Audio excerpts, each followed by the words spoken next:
بسم اللہ الرحمن الرحیم۔ معزز سامعین حضرات، تفسیر قرآن شروع کرنے سے پہلے چند باتیں جاننا ضروری ہے۔ پہلی بات تو یہ ہے کہ ہم نے جو قرآن پاک کی تفسیر بیان کرنی ہے وہ حضرات مفسرین جو اکابرین ہیں جن کی تفاسیر لکھی ہوئی ہیں انہی سے ہی ہم نے تفسیر بیان کرنی ہے، اپنی طرف سے کوئی بیان نہیں کرنی۔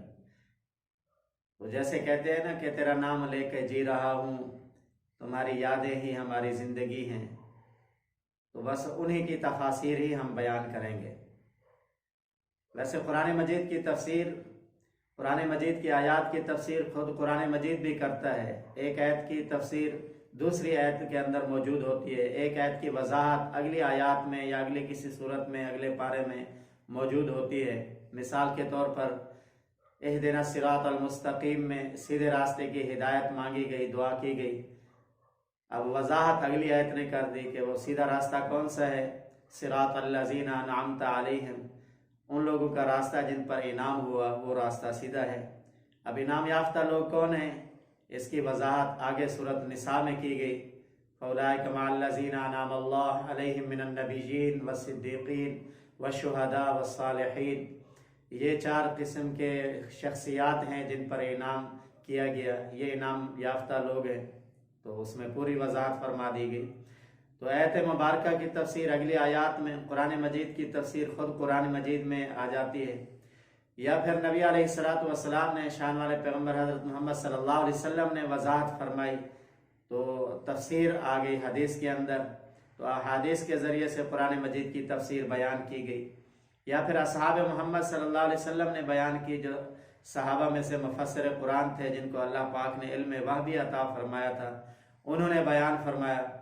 جیسے حضرت عبداللہ ابن عباس رضی اللہ تعالیٰ عنہما، حضرت عبداللہ ابن مسعود رضی اللہ تعالیٰ عنہما ہے۔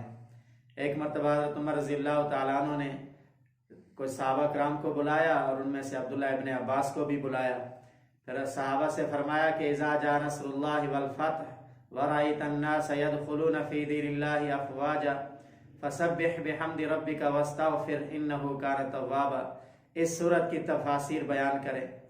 ہر صحابی نے اپنے اپنے حساب کے، اپنے علم کے مطابق تفسیر بیان کی کہ اس میں اللہ کی نصرت بیان کی گئی ہے، اللہ کی طرف سے فتح بیان کی گئی ہے، اسلام کے اندر فوج در فوج جماعتوں کے آنے کی بشارت دی گئی ہے، اور اللہ کی تسبیح، حمد اور استغفار کرنے کو بیان فرمایا گیا ہے۔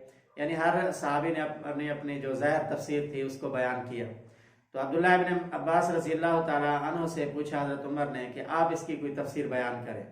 حضرت عبداللہ ابن عباس رضی اللہ عنہ نے فرمایا کہ اس میں اللہ پاک نے شان والے پیغمبر حضرت محمد صلی اللہ علیہ وسلم کی وفات کو بیان فرمایا ہے کہ کام مکمل ہو گیا، مکہ بھی فتح ہو گیا، لوگ بھی جوک در جوک اسلام میں آنے لگے، اور اب تسبیح اور تحمید بیان کر کے بس آپ کا کام مکمل ہو گیا ہے، آپ تیاری فرمائیں۔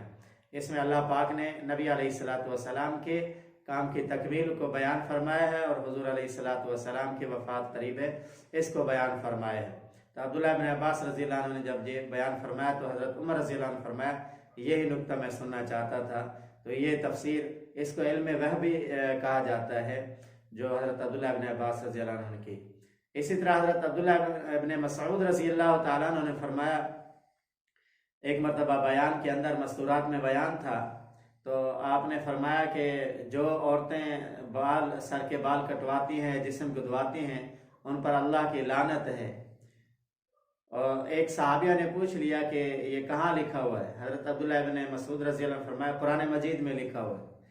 تو انہوں نے عرض کیا حضرت میں نے سارا قرآن پڑھا ہے، قرآن پاک میں یہ تو کہیں نہیں لکھا ہوا۔ تو حضرت عبداللہ بن مسعود رضی اللہ تعالیٰ عنہ نے فرمایا وَمَا آتَاكُمُ الرَّسُولُ فَخُذُوهُ وَمَا نَهَاكُمْ عَنْهُ فَانْتَهُوا۔ قرآن مجید میں اللہ نے بیان فرمایا ہے کہ حضور علیہ السلام جو چیز تمہیں دے دے وہ لے لو، اور جن سے روک دے تو تم روک جاؤ۔ تو نبی علیہ السلام نے منع فرمایا ہے سر کے بال کٹوانا اور جسم گدوانا وغیرہ۔ تو حضرات صحابہ رضی اللہ تعالیٰ عنہ میں جو مفسر قرآن تھے، قرآن پاک کی تفاسیر کی ہیں، جیسے سیدنا صدیق اکبر رضی اللہ تعالیٰ عنہ بہت اچھا درس دیتے تھے۔ حضرت سیدنا علی رضی اللہ تعالیٰ عنہ کے بارے میں ہے کہ وہ فرماتے ہیں کہ میں سورۃ فاتحہ کی تفسیر بیان کروں، لکھوں، 70 اونٹوں پر لدی جائے گی۔ تو اسی طرح